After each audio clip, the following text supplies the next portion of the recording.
C'est la prison à vie sans possibilité de libération avant 75 ans. À Trois-Rivières, un homme de 18 ans a été condamné à la prison à perpétuité. Vol, fusillade, meurtre. Des crimes crapuleux, des faits divers qui nous inquiètent et nous indignent. Pour le public, leur sort est réglé. L'histoire est terminée. Pour les condamnés, elle ne fait que commencer. Que se passe-t-il derrière ces barbelés? Peu de personnes peuvent en témoigner, et c'est voulu. Les détenus sont confiés aux soins du Service correctionnel du Canada, qui a le mandat de les réhabiliter. Cette agence n'est pas reconnue pour sa grande transparence. Nous, les avocats en droit carcéral, on est souvent les seuls qui ont la capacité de rapporter qu'est-ce qui se passe à l'intérieur des murs. À l'intérieur des murs, il y a la prison dans la prison, le trou, où des détenus sont enfermés 23 heures sur 24, seuls, sans contact ou presque. Une forme de torture. Le détenu est isolé, déshumanisé, jusqu'à en perdre la raison. Ça se passe dans nos pénitenciers, ici, au Canada. La ségrégation a un impact terrible sur les gens. Quand je suis allée dans des prisons, j'ai vu des gens qui essaient de s'arracher les yeux, de se taillader le corps, d'étaler des excréments sur le mur, de se frapper la tête contre le mur. On n'est vraiment pas à Guantanamo. Le Service correctionnel du Canada, c'est complètement différent. Je pense pas que c'est de la torture. C'est vraiment pas de la torture, là. Torture ou pas, l'impact est réel pour ceux qui la subissent. J'ai entré le pénitencier avec un sac de marde et je sors avec 2 sacs de marde. Ce traitement, jugé cruel et inusité, a été aboli en novembre 2019 et remplacé par un nouveau modèle. Mais ce changement historique se bute à une culture solidement ancrée. Laisse-moi sortir!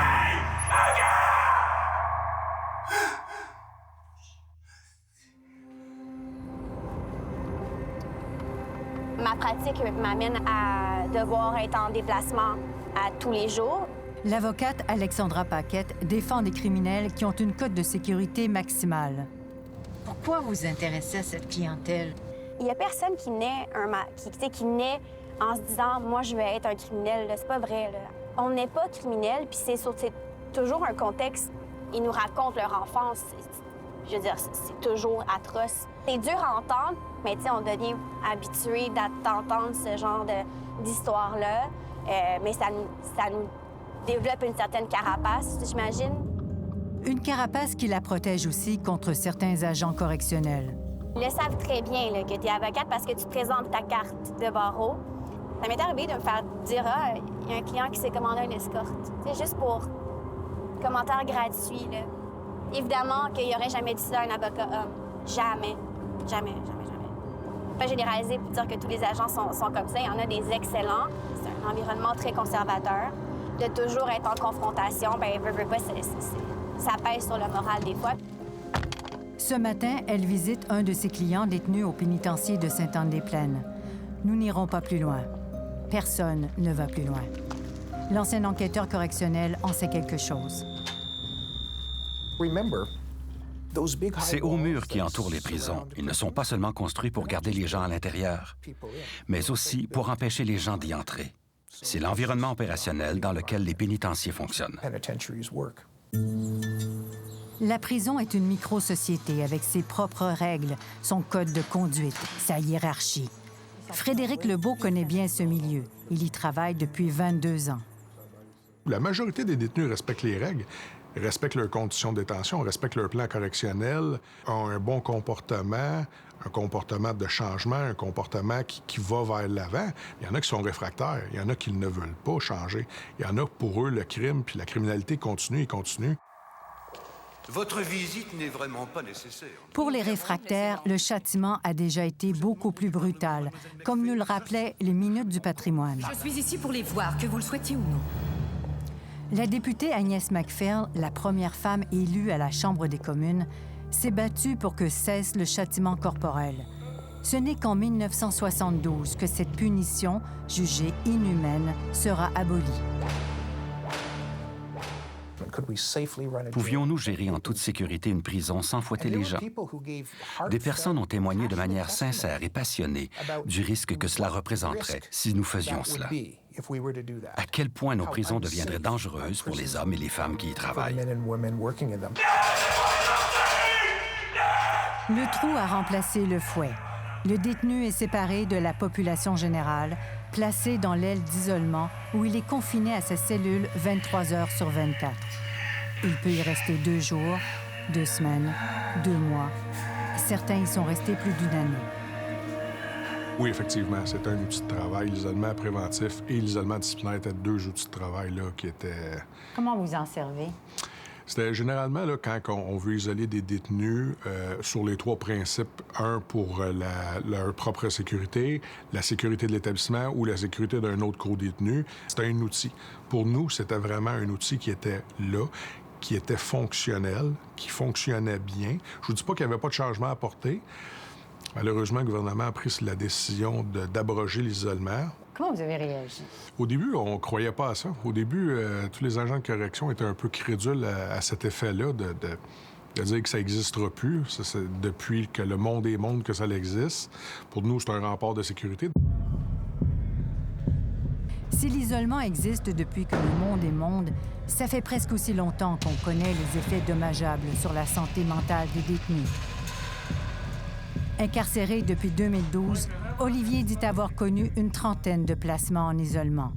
Une cellule de 2 mètres sur 3, la grandeur d'un espace de stationnement, où chaque heure se ressemble. De se faire embourrer comme encore plus qu'on est déjà embourré, c'est rough. Ça vient porter une anxiété, puis ça fait en sorte que mon niveau augmente tranquillement, pas vite. Puis à un moment donné, ça fait juste comme le breaker choque. Mon breaker sautait, puis mon corps commençait à battre vite, j'avais de la sueur, je pensais que j'étais en train de mourir, j'avais des fois l'impression de sortir de mon corps, comme je me sentais pas présent trop, je me sentais comme la cellule se renfermait sur moi. Kim Pate a longtemps dirigé l'organisme Elizabeth Fry, qui défend les droits des détenus. Maintenant sénatrice, elle poursuit sa bataille. Elle a rencontré des centaines de détenus. La recherche internationale a montré que même quelques heures d'isolement peuvent causer une privation sensorielle qui vous nuit physiquement, vous nuit neurologiquement, psychologiquement.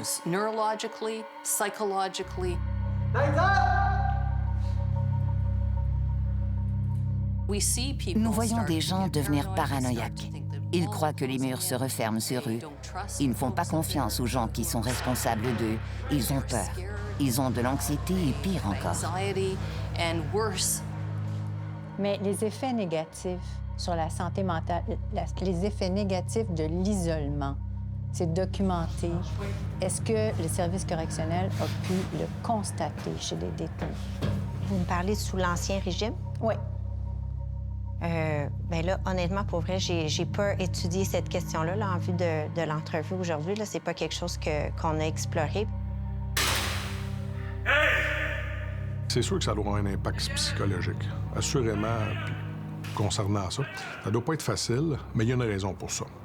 Il y a une raison pour assurer sa propre sécurité, pour assurer la propre sécurité de l'établissement ou même de d'autres gens à l'intérieur. C'est sûr que ça doit avoir un impact. Au Canada, 2 cours d'appel ont jugé l'isolement cellulaire inconstitutionnel et contraire à la Charte des droits. Les effets de l'isolement prolongé sont disproportionnés parce qu'ils exposent les détenus à des séquelles graves et potentiellement permanentes. Moi, j'ai des clients qui, justement, après avoir passé 5 jours en isolement préventif, ont perdu la carte complètement. Et, bon, dans certains cas, ça revient, mais ça laisse des traces. Le suspect, Albert Duterville, l'ancien ami de la femme, s'est rendu aux policiers. Un de ses clients serait un de ceux qui a passé le plus de temps en isolement au Canada.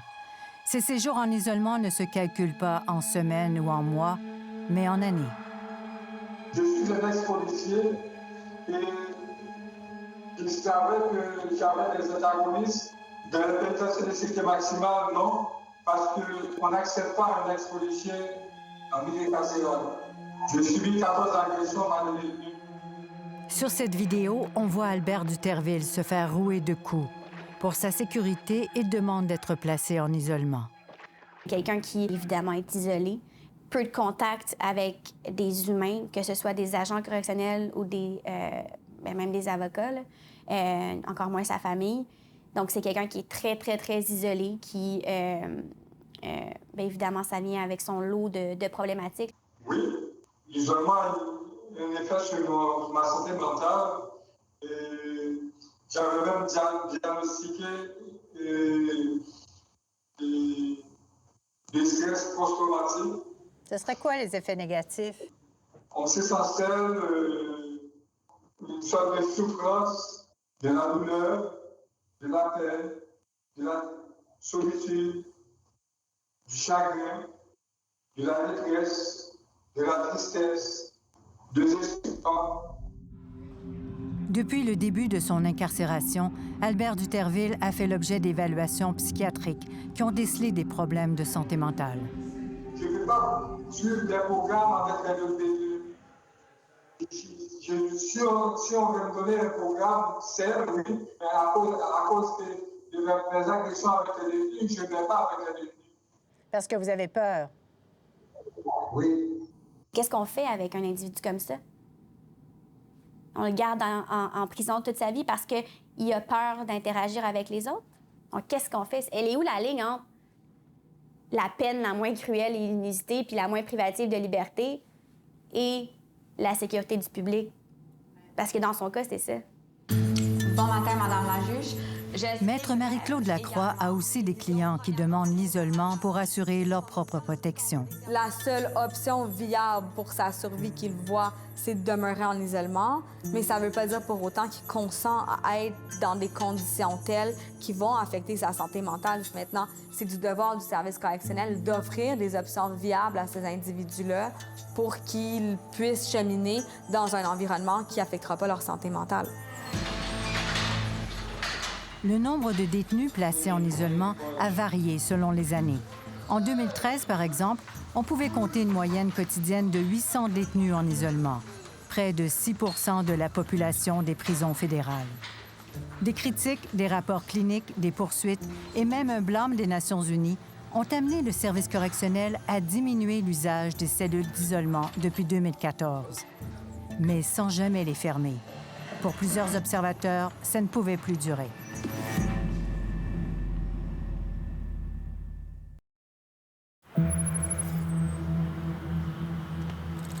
Depuis qu'il est incarcéré, Timothée aurait vécu l'équivalent de 5 années en cellule d'isolement. Est-ce que ça arrivait des journées où vous ne parliez à personne? Pour ne pas parler à aucune personne, mais Ouais. souvent, là, c'est un mécanisme de défense aussi. Certains temps, c'est plus safe de juste fermer ta bouche et trouver un genre de carapace et cacher derrière ta carapace. Juste espoir, tu es capable de faire ton temps jusqu'à le temps de la porte d'ouvrir et tu retournes dans la population normale. Mais, madame, honnêtement, je pense que je suis tombé fou. Cette folie, comme il dit, l'a mené à l'automutilation et à des tentatives de suicide. Et comme c'est le cas pour plusieurs détenus, le trou n'a fait qu'exacerber ses frustrations, augmenter sa violence. Les problèmes existent avant ça, OK? Mais là, c'est juste amplifié. Là, c'est ancré les distorsions cognitives, le mauvais comportement, la méfiance. Tout est ancré plus solide avec des ségrégations, des dynamiques carcérales année après année après année. Après des années en centre jeunesse, Olivier entre au pénitencier en 2012. Il n'a que 18 ans. Il aurait connu une trentaine de placements en isolement. C'est l'enfer sur Terre, je peux vous le dire. Puis l'isolement préventif, ça le détruit. Tu viens comme un peu sauvage à te renfermer sur toi. Puis là, tu te fais tellement embarrer longtemps que tu viens vraiment, comme je disais, encore sauvage, puis que tu as peur de tout le monde, tu paranoïes sur tout le monde, puis sur les gardiens, tu vas peut-être penser qu'ils vont venir cracher dans ta nourriture, peu importe. Tu viens vraiment genre hyper vigilant. À chaque placement en isolement, son anxiété s'aggrave. On n'en a pas tenu compte. Écoute, si tu n'étais pas suicidaire, ils gardaient là. Ça, eux, là, ils se préoccupaient seulement Tu vas-tu pendre, tu vas-tu couper, tu vas-tu... Non, OK, t'es correct, t'es capable de faire un autre 30 jours. Parce que faut pas oublier, on passait au board à tous les 30 jours, puis après ça, c'était une fois aux 45 jours. Il y a personne qui voyait pendant 30 jours, là. C'était fini, là. 30 jours, c'est un mois, là. Pour se libérer de son anxiété, Olivier a commencé à s'automutiler. Il a aussi fait 2 tentatives de suicide. J'ai été pendu dans ma cellule, puis il y a un gardien qui me sauvait. Le frère d'Olivier, Stéphane, a lui aussi vécu plusieurs séjours en isolement. Incarcérés dans des pénitenciers différents, les 2 frères s'écrivaient. J'ai tellement eu de lettres de lui, puis des choses qu'il disait qu'il se sentait pas bien, qu'il avait des idées, qu'il se faisait provoquer. On incitait presque à passer à l'acte et à se suicider à un certain point. Hey mon gros, j'aimerais être avec toi pour Noël, ça fait longtemps. Je sais pas le frère si je vais me rendre en 2022. Un garde me dit si je meurs, je vais être le 7e à mourir dans cette cellule. Je commence à être écœuré de cette vie de marde-là. Je t'aime, j'attends de tes nouvelles, Steph.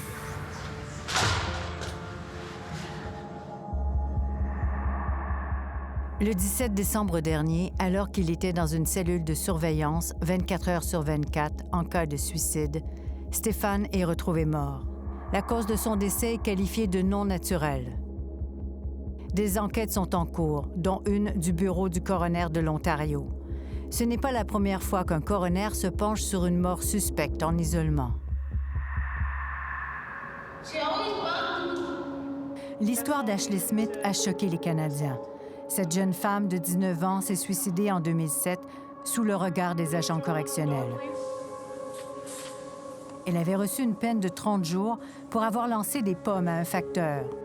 Une fois en détention, son comportement, lié à ses problèmes de santé mentale, a eu pour effet d'alourdir sa peine. Elle aura passé plus de 1000 jours en isolement. À la suite de son décès, un coroner avait recommandé l'abolition de l'isolement cellulaire. Le service correctionnel avait alors refusé pour des raisons de sécurité.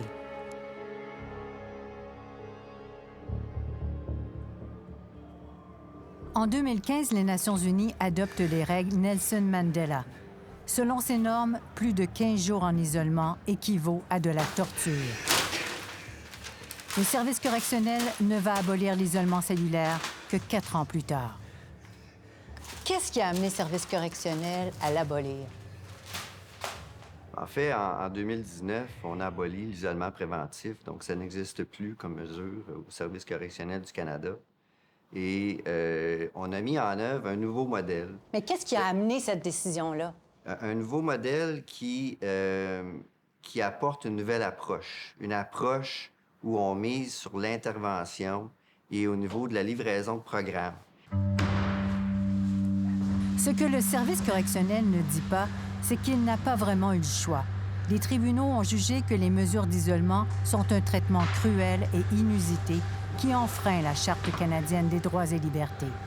Ils ont donné 1 an au gouvernement pour qu'il change la loi. De plus, 3 recours collectifs viennent d'accorder 28 millions de dollars à plusieurs milliers de détenus qui ont connu l'isolement. Je pense que quand le service correctionnel ou le gouvernement canadien se retrouve devant les tribunaux à devoir payer des sommes d'argent considérables à des personnes incarcérées, que ça pousse au changement. Malheureusement, je pense que sans ça, on serait probablement pas rendu où on en est aujourd'hui. C'est une nouvelle mode. On fait des recours collectifs contre le service correctionnel à grande pelletée. Ça devient difficile pour les agents de correction. Ça devient difficile de voir ça, de voir tous les groupes de pression utiliser la porte des tribunaux pour amener des changements majeurs au service correctionnel. Ça devient difficile. Le 30 novembre 2019, le fédéral abolit l'isolement cellulaire.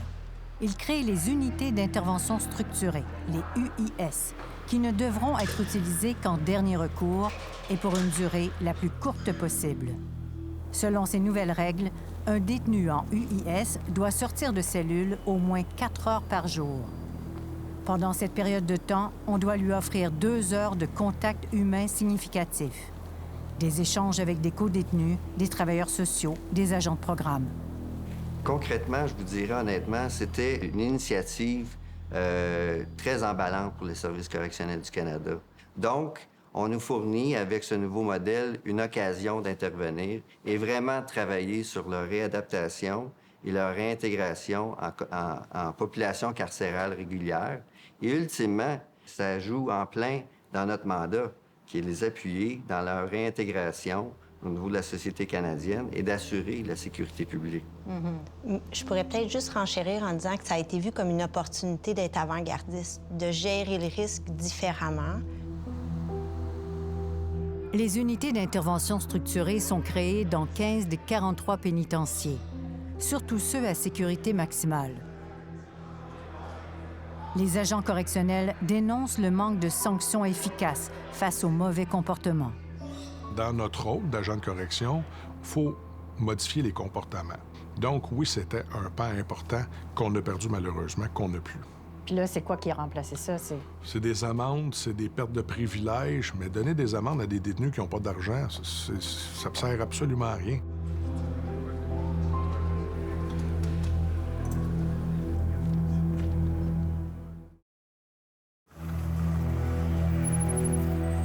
Après 3 mois d'attente en raison de la COVID, le service correctionnel nous donne finalement accès aux unités d'intervention structurée du Centre régional de réception.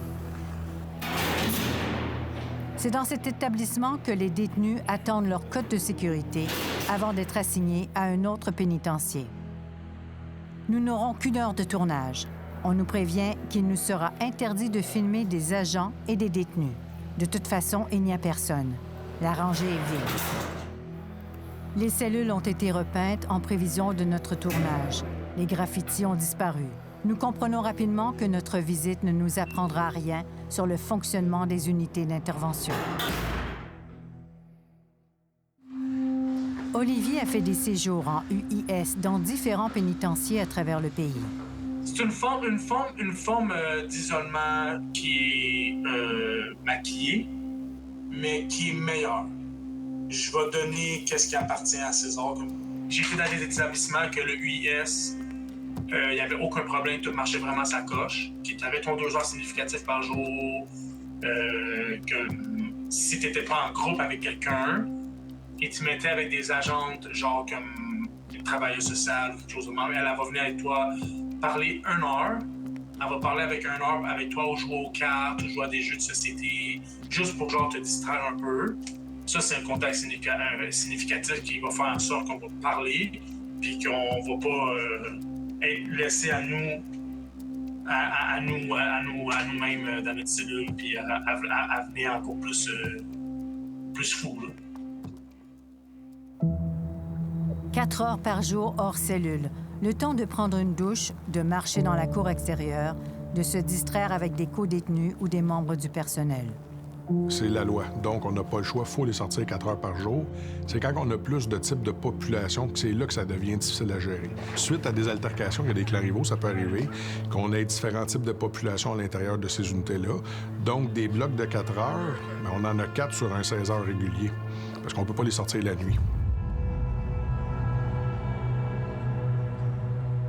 La nouvelle loi qui encadre les UIS prévoit un mécanisme de surveillance indépendant. Nommés par le ministre fédéral de la Sécurité publique, les 12 décideurs externes ont le pouvoir de recommander des changements aux conditions de confinement et ultimement le retrait du détenu. Est-ce que le service correctionnel applique bien les nouvelles règles? Impossible de le savoir puisqu'ils n'ont pas encore produit de rapport annuel après 2 ans. Par contre, des chercheurs mandatés par le fédéral pour évaluer l'implantation des unités d'intervention ont conclu que le service correctionnel n'a pas respecté la loi pendant la première année.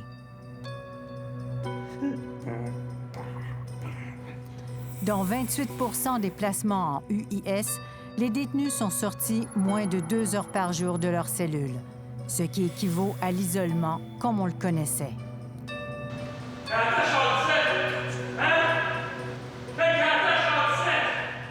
De ceux-là, 10 % répondent aux critères de torture en vertu des règles de Mandela. Ils ont eu moins de 2 heures de sortie et ils sont restés plus de 15 jours.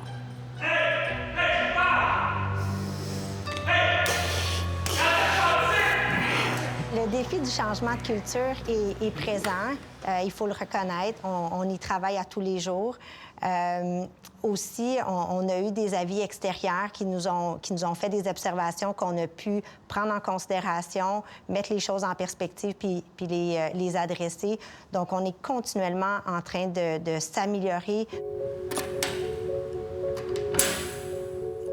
Nous voulons voir si cette politique est mise en œuvre comme le Parlement l'a prévu. Howard Sapers préside un nouveau comité indépendant qui poursuit le travail de surveillance.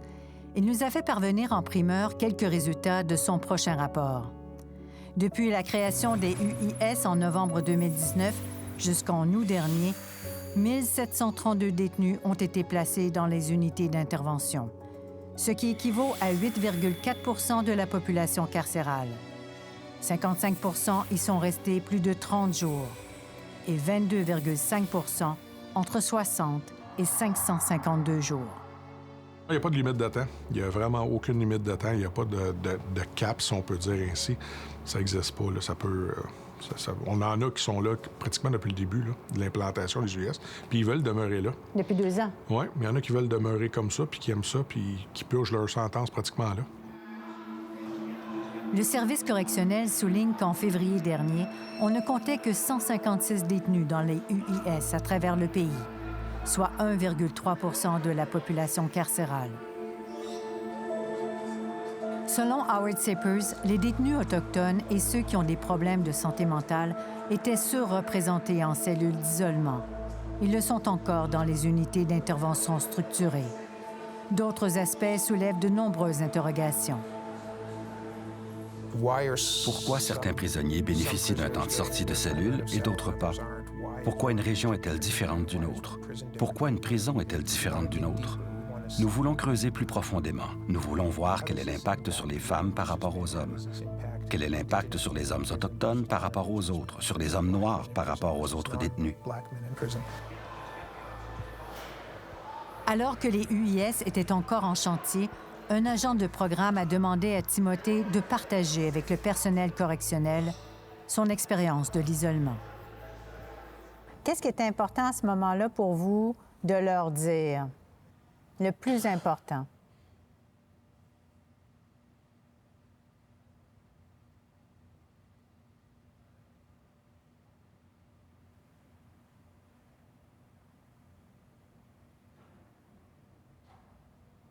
Prenez votre temps. Moi, madame, j'ai scrappé ma vie. J'ai scrappé la vie aussi des autres mondes, les victimes. Je suis pas capable de changer le système, mais si je suis capable de donner des indices, peut-être améliorer un peu, c'est mieux pour tout le monde, mieux pour les détenus, mieux pour la société. Poser la question si je pense que la SCU, c'est une bonne réponse, je suis capable de dire oui et non. Non, c'est parce que j'ai besoin de travailler beaucoup pour améliorer ça.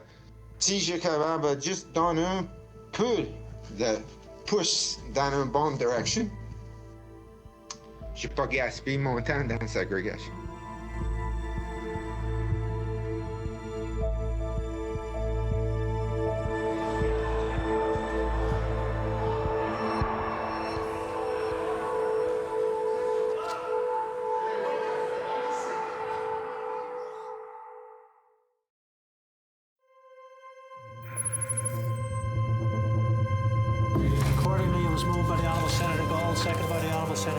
Au Canada, les sénateurs ont tous accès aux pénitenciers. Kim Pate a constaté sur place que d'autres formes d'isolement existent toujours. Je n'arrive pas à me souvenir de tous les nouveaux noms qu'ils ont pour les différentes formes de ségrégation qu'ils autorisent. Il n'y a aucune obligation légale de surveillance pour aucune d'entre elles. C'est scandaleux dans un pays comme le Canada qui se targue d'être un leader en matière de droits de l'homme. Dans son dernier rapport, l'enquêteur correctionnel note la même chose. Il existe un large éventail de conditions et de pratiques d'isolement restrictif en dehors des UIS. Isolement médical, observatoire de la santé mentale, surveillance étroite en cas de suicide, la cellule sèche. Il y a plein de régimes alternatifs qui y ressemblent beaucoup. Comme par exemple, ils ont ce qu'ils appellent les cellules comportementales. Bien, c'est la même chose que l'isolement, là. C'est juste que ça existe nulle part. Comment ça existe nulle part? Bien, c'est pas écrit dans la loi, c'est pas écrit dans les directives, ça n'existe pas sur papier. Donc, il n'y a pas de cadre légal qui régit ça, mais c'est un moyen auquel on a encore recours pour gérer le comportement des individus. Olivier connaît les cellules comportementales, cette forme d'isolement qu'on appelle dans le jargon carcéral un deadlock. Il était enfermé 22 heures sur 24, dépouillé de tous ses effets personnels. Oh my God. Oui, ça existe, oui. Les cellules comportementales, ça vient, en fait, quand tu es un peu trop tannant, ou que tu as trop de bataille, trop de ci ou trop de ça. Le gestionnaire correctionnel prenait des décisions qui sont pas correctes et même inhumaines, de t'enlever ton matelas, t'enlever tes draps, t'enlever ton oreiller, t'enlever ta brosse à dents, t'enlever tout. T'avais droit à rien dans toute la journée. Ça pouvait durer une semaine, comme 2 jours, 3 jours. Comme 2 semaines, 3 semaines. Là. Mais écoute, c'est purement de la torture. Un autre détenu, Benjamin, nous dit se trouver actuellement dans une cellule d'isolement fantôme. Il a demandé des soins en santé mentale. Il a des idées suicidaires. Il affirme n'avoir reçu aucun soin et être enfermé dans le secteur 1N de l'établissement Port-Cartier. C'est comme un secteur qu'ils ont déguisé en... Ce secteur-là, il n'existe même pas dans l'ordinateur. Officiellement, oui, il est fermé. OK, officiellement, il est fermé. Officieusement, non. T'es-tu tout seul là-dedans? C'est combien de cellules? On est 12. Tu sors combien d'heures par jour? 30 minutes au téléphone, puis des fois, je sors dans la petite cour ici, mais je suis comme toute seule. L'enquêteur correctionnel Yvan Zinger connaît bien le secteur 1N à Port-Cartier. Nous avons obtenu d'une source le compte-rendu de sa dernière visite de ce secteur. Dans ce document, Yvan Zinger considère que ces unités sont très problématiques et qu'elles offrent dans certains cas des conditions de détention très restrictives. Une façon, selon lui, pour le service correctionnel de contourner la loi pour les UIS. Le service correctionnel soutient que les détenus y sont sur une base volontaire et que les conditions de détention sont les mêmes que celles de la population régulière. Il affirme que l'isolement n'existe plus ni à Port-Cartier ni ailleurs, qu'il est bel et bien aboli. Ce que je peux vous dire, c'est qu'on a des unités d'intervention structurées et on a des populations, des unités régulières et au besoin, si les détenus présentent des problématiques de santé mentale plus importantes, nous avons également des centres de traitement, donc qui sont essentiellement des hôpitaux, qui prennent en charge ces détenus et qui peuvent leur offrir les services nécessaires. Je crois que le système correctionnel trouvera un moyen d'isoler les prisonniers lorsqu'ils le jugeront nécessaire, que ce soit dans la loi ou non. Je voulais que la possibilité d'avoir recours à l'isolement soit inscrite dans la loi pour que nous puissions le surveiller et obliger le service à rendre des comptes. 2 ans et demi après l'entrée en vigueur de la loi, l'isolement se poursuit derrière des portes closes et continue d'entraîner des dommages psychologiques. Pour la sénatrice Kim Pate, le gouvernement n'a pas tenu ses promesses de mettre fin à l'isolement. Une pratique qu'aucun détenu, selon elle, ne mérite. Venez avec moi. Venez dans les prisons et dites-moi lesquelles de ces personnes méritent, selon vous, d'être traitées de cette façon. Lorsque nous pouvons déshumaniser les gens et ne pas les considérer comme nos voisins, nos mères, nos enfants, nos sœurs, alors il est plus facile de les déshumaniser et de dire que quoi qu'il leur arrive, tant pis. Une fois qu'ils ont l'étiquette de criminel, pour certaines personnes, cela signifie qu'ils sont jetables. Qu'est-ce